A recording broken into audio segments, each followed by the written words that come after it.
فعلا اخويا تكوين الريزو. شوف اخويا كاينه شي حاجه سميتها واش ندير الريزو، حيت هذا هو السؤال. هذا السؤال ديما تطرح عليا سورتو من طرف الدراري اللي كيدوزوا الباك، غير تيقرب الباك كلشي تيبدا يسولني هذا السؤال واش ندير الريزو ندير ديفلوبمون.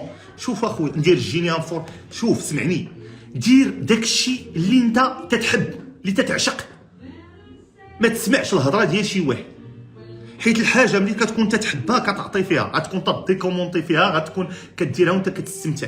صافي هادشي اللي كنامن به انا. نهار انا بغيت ندير الريزو قالوا لي بزاف ما ديرش الريزو، راه ما مشيش، دير ديفلوبمون انفورماتيك.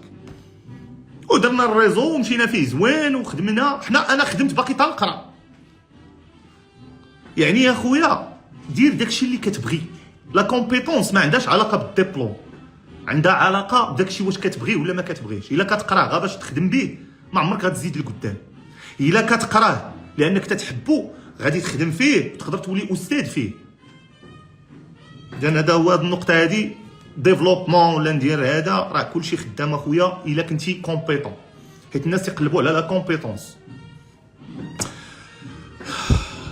وراه قلتها لكم مرارا وتكرارا، حضرت في ديزانتيرفيو ديال لومبوش، وفي كثير من الاحيان تشدوا دي تكنيسيان سبيسياليزي وما تشدوش دي زانجينيور. علاش؟ على لا كومبيتونس. حيت هذاك المشغل كيشوف عنده انجينيور وعنده هذا بحالو بحال انجينيور ميم حسن منه، وفي الصالير ما غيكونش واصل انجينيور. وإلا كتسمع في المغرب شي انجينيور تيقول لك انا انجينيور وكناخذ 5000 درهم ولا 4000 درهم، عرف ما فيديك. يا ما فيديكش يا ما تعرفش تبيع راسك، وحده في الجوج. حيت راه ما بقاش غير في القرايه، خاصك تعرف حتى تبيع راسك. راه انت برودوي، خاصك نعرف نبيع راسك.